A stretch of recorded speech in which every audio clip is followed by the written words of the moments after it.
welcome to the Happier Hour. And what a special, special night it is. We are so thrilled and honored to welcome our guest, India Hicks, along with my co-hosts Seema, Elizabeth, Dina, Stephanie, and Kathy. What a night. Now, I know she needs no introduction, but I'm going to give you one anyway. India Hicks, a former model, designer, entrepreneur, author of numerous books, mother of five, on-air personality. Over 2 decades, she's been involved with the design of many, many things. Now is consulting in fashion, home, and lifestyle brands, has a podcast series. And if that's not enough, which I can't even believe she can do that much, is very involved in charity work in the Bahamas, especially with the Global Empowerment Mission, the Laptop Initiative, and Harbor Island Food Bank. And that's just the icing on, that's just like the tip of the iceberg of what India has done in her life. Everything she's been involved with, and we're just so thrilled and honored to have her here. And before we get into our conversation, we are going to start the night off with Stephanie, who's going to make a cocktail in honor of India. Yes, I am. I am so, so excited. And in the same fashion as in India's book, we are beginning with a cocktail, as I know she believes it is the most important meal to start with. I will be making Dave's famous martini, as in Dave Stewart of the Eurythmics. And we are going to do the best we can. I hope I make Dave proud. I've placed 3 olives in a martini glass. Then I'm going to be doing the tiniest splash of vermouth over the olives. I know we are a little pressed for time, so I hope this is as sexy as I can be. Next, I will take the vodka from the freezer. It's very important that it's from the freezer. And I have my ice cubes in here. I'm going to quickly fill the shaker halfway up with ice. What you do not want, as he explains, is to have the vodka diluted, because that would be a fate worse than death. I would shake it, but it's going to be very, very loud. And as soon as you finish shaking it, I'm going to pour it over these olives. You're supposed to dump out the vermouth so it just coats the glass, which I have done. I will shake it, and I will pour it, and I will cheers to our fabulous guests and to all of our good health and to the happier hour, my favorite hour all week. Cheers. Cheers. Cheers, everybody. Cheers.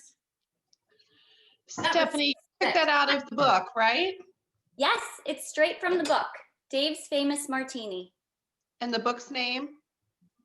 Well, an entertaining story. An entertaining story. Look at that, 3 of them. I love it. That worked well. So as we mentioned, now we're really going to get into the conversation, which we're so excited to do. India has covered many, many, many fields. And even going from a Ralph Lauren fashion model to entering the world of entrepreneurship and becoming one of the most well-known businesswomen in the world. But what really stands out for us, India, especially, is when you did that, starting that lifestyle brand and everything else that you've done. It wasn't just about you and what you were doing. It was always to encourage and empower other women to start their own businesses as well. And that's what Morph Mom is based upon and founded upon. And we're just so thrilled that you were able to do that and to empower so many others, including one of our co-hosts, Elizabeth, who still talks about it to this day, that it gave her sort of the courage to go out there and pivot and just to get back in and to start what she wanted to start. So how did this whole thing begin? How did you do this, and how did you pivot so many times?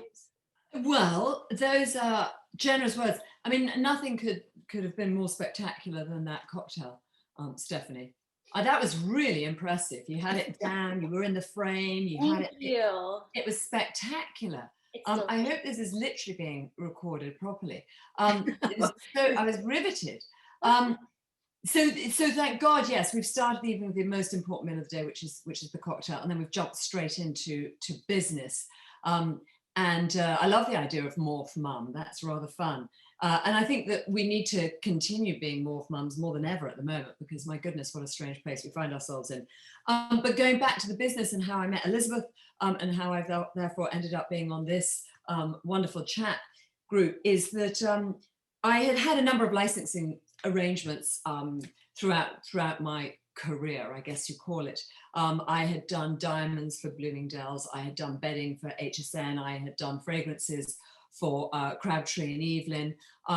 So I'd had quite a base and a platform of understanding my audience And I think that's kind of key.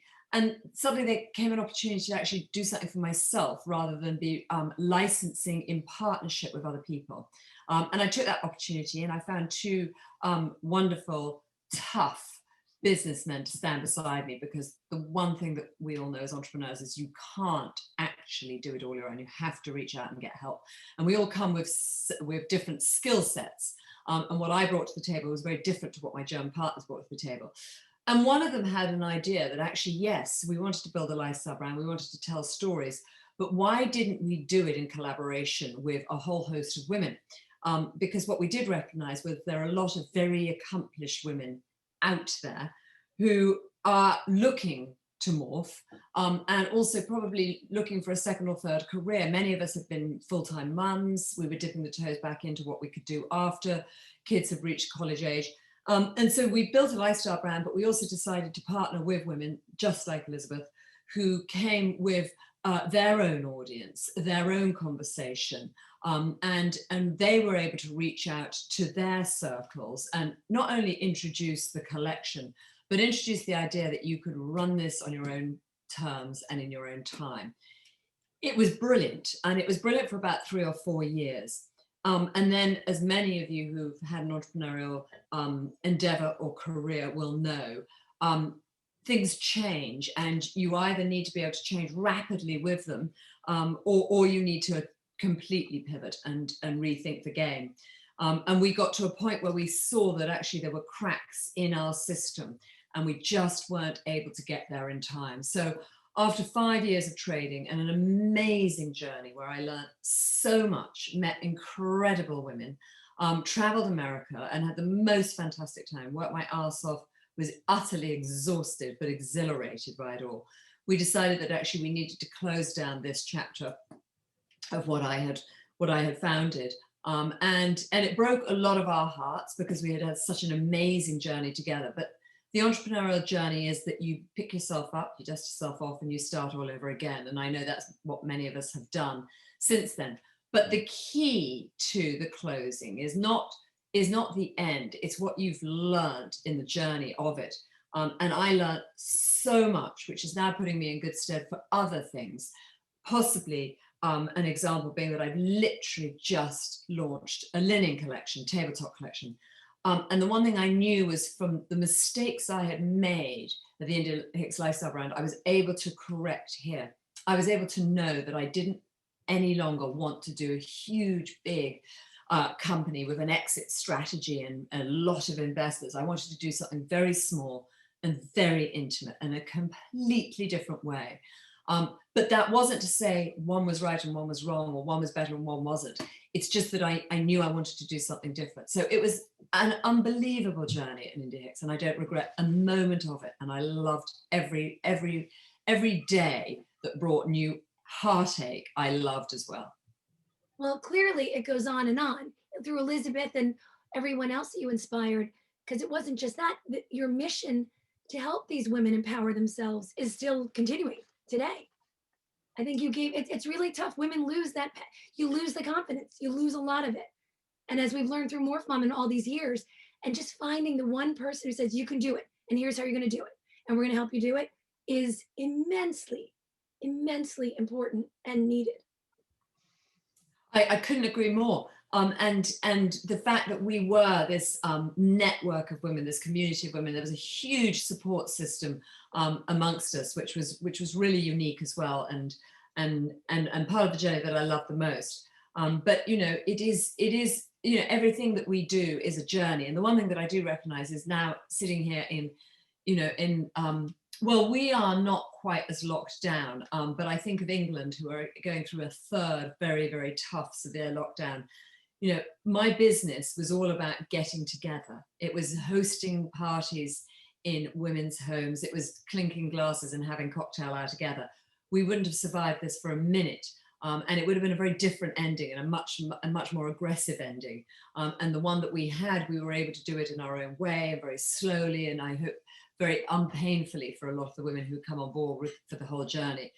So looking back, it's an amazing, it was an amazing moment for us to close, because in hindsight, of course, it was absolutely the right time. And for those out there watching right now, and you were able to do it, and you said, learn from it and take the lessons you learned. And in starting this new company, you kind of knew what worked, what didn't work. Any other bits of wisdom or insight that you could give to those who during the pandemic have had to sort of stop and now have to pivot and start again or figure out what they're going to do? Well, I'm learning just as much as everybody else how to cope in these strange new times. And it's amazing how quickly we do adapt. We all don't think twice about putting on a mask now and going out, whereas we used to think how strange that was. We don't think twice about getting together and drinking cocktails through a computer screen. There's a lot that now has become the norm. And we do need to adapt with it, and we can't fight it because God knows how long we're going to be like this. But I think, again, as women, I read something recently, something terrifying, that so many women have had to remove themselves from the workforce and go back to home, which is, I think, terribly disappointing. And so we do need to find ways to make things work in this new world for us as women, particularly, and probably as mothers. It was fascinating to me to launch my book, a book about entertaining, in the beginning of a lockdown, and I really held my breath and thought, my God, how is this going to go? In actual fact, I've sold more copies of this book than any other book that I've done. For some reason, the timing was just right. Everybody was at home. Everybody wanted a bit of a distraction. Everybody wanted to be inspired by pictures of, cocktails at the end of the dock. But actually, the backbone of the book has an underlying message, which is all about family. And it's all about that you don't need to do this for anybody else, just do this for your family. And of course, if you don't have a cocktail set up at the end of the dock, that is fine. Find somewhere intimate in your home that you've never thought about setting up cocktails. Just do it differently, but have fun with it. So I think the book did very well, but I wasn't able to go on a book tour, which I had planned for England and Canada and Australia and America. And all of that got cancelled. And I did quite a lot of it through Zoom. We did quite a lot of these launches through Zoom. You do book signings in different ways.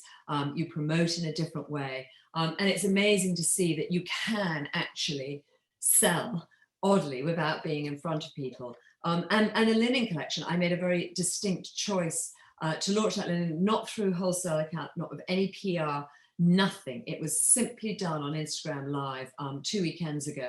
We did a very limited collection. I talked it through. I showed everybody how I would live with the collection, and we've nearly sold through on the whole thing. So again, before it would just never have, it would never have worked for me or occurred to me to sell something in such a sort of remote way. But actually, it worked. So I think we need to just keep adapting and finding ways to moving forward. Even, as we know, Elizabeth is a great trendsetter. She's somebody who's always coming to the table with something new, something interesting, something different, a new brand, a new book, a new way of thinking. She often sends me little links to conversations that are fascinating. And that none of that stops. So Elizabeth's energy of life and business and home keeps going through a pandemic, and that's really remarkable. But I think that takes the grit and determination. We've got to keep going. And I have a question about, so you just mentioned your book, and we talked about how you've been involved in so many different arenas, from modeling to entrepreneurship, but author as well. And this is not your only book, you have many books. Was that always something you would plan to do? And how did you sort of get involved with writing? I know along with design, it followed through with your passion as well, but how did that come to be? And an entertaining story as well, how did that come to be? My God, I've lost for words how to begin on the journey of being an author. I use that word carefully, author, because my books take about 20 minutes to read on the loo. They are not deep intellectual books, let's be very clear about that. But however, I do write every single word myself, and it does come from the heart, and I hopefully write in the way that I speak, and so hopefully it's readable. It's not deep and knowledgeable, but it's readable. I did one book, which was Island Life, which was really an overview of how to live and bring up a family on an island, but they're all coffee table books. So really the main feature of it is these full bleed pages. And then I did a slice of England, because I got the opportunity to build a house in England. And it was rather a lovely journey of building a house and creating a home and how that was going to work. And then, thank you, Elizabeth. And then an entertaining story, Rizzoli came to me, the publishers, and said, we'd love to do another book. And the publisher, Charles Myers, had just been a little late to the game of Instagram, and he was fascinated by Instagram. And he kept saying, but I think we should do an Instagram book, and we'll have these little tiny square images, and I love Instagram, and I'm a big supporter of Instagram in many ways. David always describes it as sending a postcard, that if you're careful and you curate it enough and you write the words, it's like sending a postcard. And since we're not close enough to our families in England, it's rather lovely to post things. But there are downsides to it all. You have to be very careful with your copy and your content, never more than ever now. But of course, the book actually, I realized that by putting up these little tiny images, we were sort of losing rather a lot, because I'm a storyteller, and I tell stories not only through words, but also through images. So I then said to Charles, I think we're going to lose a lot of the kind of value of the book if we go the Instagram route. So then we did them full bleed, but there's still, the majority of them are my pictures snapped on my phone. But I just felt that they were worthy of full bleed rather than tiny little images like that. And entertaining just seemed to be a kind of natural story to tell. I'm the shittest cook in the world. I have a top banana, thank God, who's in our kitchen, because I always say my children would really be quite hungry if I was left to cook. And so it's a combination of telling that very honest truth story that, you know, these are not my recipes, but to having some recipes in there that are probably pretty family friendly and easy. But lots of ideas about how to have breakfast in bed, what a British tea looks like, how you can have a cozy supper with the kids, all of that. Someone we always go to, and as you know, India, who has the best ideas and creativity and opinions, is our friend Elizabeth. And each week, Elizabeth shares what we need to do the following week. So as we're going crazy too, trying to figure out what to do at home, and maybe we need a little bit of a break, Elizabeth gives us that sanctuary of what to do. So Elizabeth, tell us what we need to do. You've really upped this. So I'm like, oh my goodness, I hope. Let me tell you, India, to those words, we just had our 20th anniversary, and so everyone was like, what are you all going to do? And I said, I'm going to the bathtub with a lot of bubbles and the Paris Architect. So the Paris Architect is an older book. It's 2013. And it's one of my favorite. I'm very into World War II British things right now. It's very time-telling. Going through the war and going through difficulty. The Winston Churchill book was one of my favorites. But the Paris Architect talks about an architect who is brought in to build hiding places for the Jews in France, in Paris, actually. And it's a wonderful book, and I absolutely loved it. And speaking to that British theme, if you haven't seen The Dig yet, immediately get on it. It's a beautiful movie. John Preston wrote the book, who also just wrote a book about Robert Maxwell that I'm very excited to read, and who was also on one of my favorite podcasts, The Morning Meeting, last week, and he talked about this. And The Dig is a beautiful new Netflix film directed by Simon Stone. The book was from 2007. Margaret Preston, it's a true story, was one of the archaeologists, and it was a dig and found priceless treasures before World War II. The other thing that I'm obsessed with is also relaxation, as we all know. And there's this spray called a shower mist, and this is by a company called C & Company. It's a local firm in Asheville, and I love them. And all you do is spray it in your shower, and I got the lavender, and it instantly relaxes you. So I'm obsessed with this.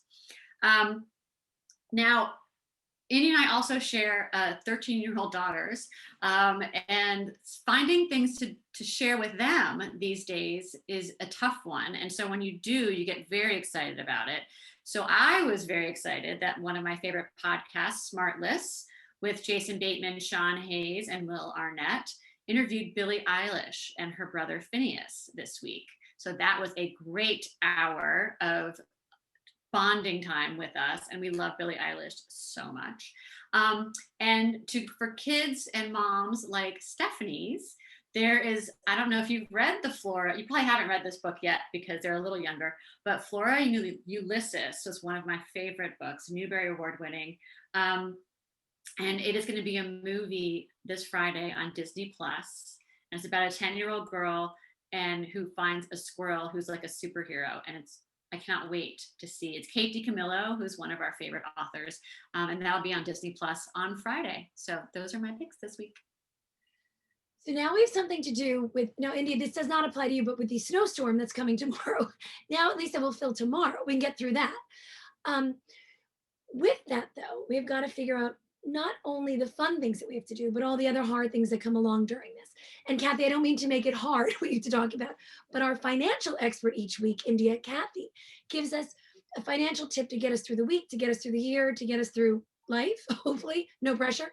But Kathy, tell us what you have for us this week. Sure. I tried to design it around India and the impact that she makes in the world. And we all want to make impact. So I thought I would bring up the topic of impact investments and just give a quick explanation of what they are. And generally, impact investments are made with the intentions to generate positive, measurable social and environmental impact, but alongside a financial return. So what we have to realize, like, doing good is good, but you can also do well doing good. You can financially, grow your own personal wealth by doing good as well. So don't separate the two out. Don't feel like you can't have one because money's bad. It's good for you. It gives you options and choices. The growing impact investment market provides capital to address the world's most pressing issues. So, for example, sustainable agriculture, renewable energy, conservation, microfinance, helping support women in the world, accessible basic services, including housing, healthcare, and education. So we all have an opportunity to make an impact in many different ways, and investment impact is one of many. That's my tip for today. And very apropos, because India, with all the other things we spoke about, is highly involved in charities. And I'm going to leave it now to Dina, who's going to tell us a little bit about that. India could as well, but we're also excited to talk about it. I'm going to ask Dina to share each week. Dina shares something we need to think about, to look at, to help someone we really need to highlight. And clearly, India, fell right back to you. So Dina, I'm going to ask you to share that. Well, India, we're so honored to have you, and I'm just, in addition to all the beauty you share, the important work you do to help others is a really huge part of your work, and I wanted to make sure everybody knew about that, especially your work with the Global Empowerment Mission. Being at on the Bahamas, I know it dates back to hurricane relief, I believe with Hurricane Dorian, and then through the severe lockdown, there was a huge impact on food insecurity. So I know you were integral in playing a role with working on food bank initiative on the island. And now the problem that you're dealing with is really a global problem, but I know you're focused very much so on your local area in the Bahamas. But with school being remote, and I'm not sure, I believe it's still remote in the Bahamas, the kids are, it's disenfranchised so many children who have no access to technology and laptops. So I know you're working very hard on a laptop initiative to raise money to get more technology and laptops into the hands of children who've been disenfranchised by this remote all learning. And I know this is an issue, not just there, it's an issue where we are in New Jersey and districts all over the country, all over the world. So it's really wonderful that you're highlighting this. I know globalempowermentmission.org is the website. If you can donate, it does make a difference. $200 is what it takes to get a laptop into the hands of a child. So thank you for the work you do. And thank you for this book. I want to say one thing about the book too, though. So many things, but it's just gorgeous and the hacks are amazing. But I'll just turn to this page, luggage tags as place card holders. The hacks are, how beautiful is this? These are luggage tags as place cards. And so I always thought place cards they seem, beautiful and formal. And I love that India has made them accessible, that she uses them at all occasions, because we all know that moment where we were the kid who wasn't picked for volleyball, or when you're an adult and you're at a party and you're the odd one out and everybody's kind of grouped off. This is India's way of making everyone feel welcome. And it's like a warm hug. Everybody has a place. You don't sit with your husband. You meet someone new and there's no awkward standing in the corner. So thank you for that, India, among many other things.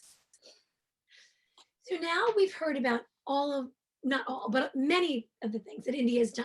But now we're going to get on a little bit deeper into India's world, her likes, her dislikes, and we'll see what else Seema asked her tonight. We're going to learn about India. So Seema, your turn. Hi, India. Thank you so much for coming on our show. Love to have you. Really rapid questions. If you don't like them, we'll pass. Favorite form of exercise? Oh, running. It's an hour to myself. No one's there. I love that. Favorite meal top banana makes for you and your family? Honey roasted sausages, as ridiculous as that sounds, and the recipe is in the book. They are absolutely delicious and very easy to do, and they feed everybody as a kind of snack. If you could bring back one fashion trend from the past, what would it be?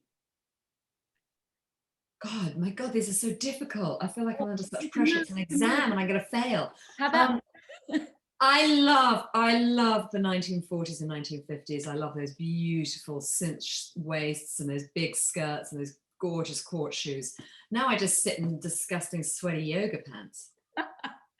your favorite room in your home? Oh, my bedroom. I sleep in a bed called the Lord Mountbatten tester bed.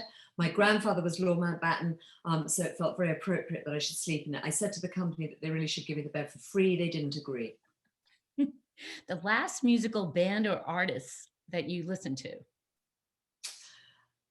Big name drop coming up. Dave Matthews last night came for dinner. We played charades. He had to sing. Does that count? Oh, Yeah. Okay. absolutely. When are you most productive? Probably when I'm running or when I'm in the bath. And incidentally, both times I don't have children around me. And it is, as I said, that hour where you actually just are thinking and thinking. And I come back and all the creative thoughts I've had, and then I write them all down straight away. So might not be the actual product movement, but it's the creative that then leads the productivity. Nice answer. Where was your first date with David? Oh, the steps of Government House in Nassau. We Nice. kissed under a full moon. That is quite romantic. It was all downhill from there. One thing you always bring when you travel? I'm always cold, particularly on airplane. I hate in America that you have way too much air conditioning. You have to wear like a cashmere sweater or scarf inside. It's crazy. The world is melting. We don't need all this air conditioning. A sweater. I always have a sweater with me. What is one thing you dislike, something you dislike that everyone else loves?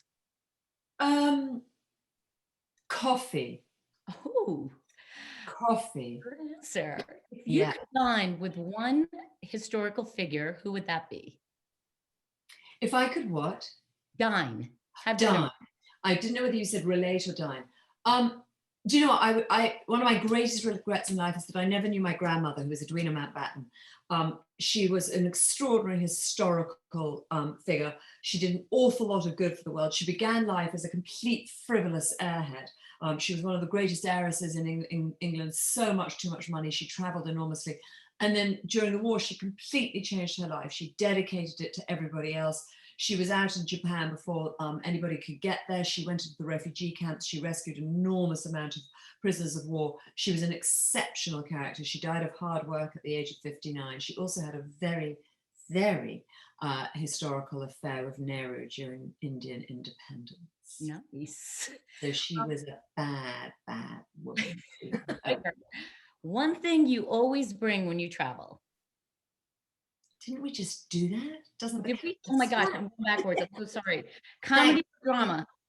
But you said it in such a convincing voice that I was going for the answer again. You delivered it beautifully, Sina. Comedy or drama, India? Oh, comedy. Comedy. Cats or dogs? Oh, I feel terribly disloyal to my cats. They're probably sitting in here, but dogs. Yeah, I figured that. And your favorite cocktail? Well, Dave's martini is quite intimidating for me because I'm not like a hard liquor person. So I go for a soft, fluffy banana daiquiri, margarita, pina colada, really nasty, cheap, kind of tacky, touristy drinks. Thank you, Elizabeth. You hardly won there. Well, thank you for answering these questions. You were awesome. A+. We can't even begin to thank you, India, for coming on tonight and with everything that you've shared and everything that you've done. And as we said earlier, you epitomize what a morph mom is. If nothing else tonight, you've given us all out there the inspiration, and especially in this really, really hard time, keep morphing.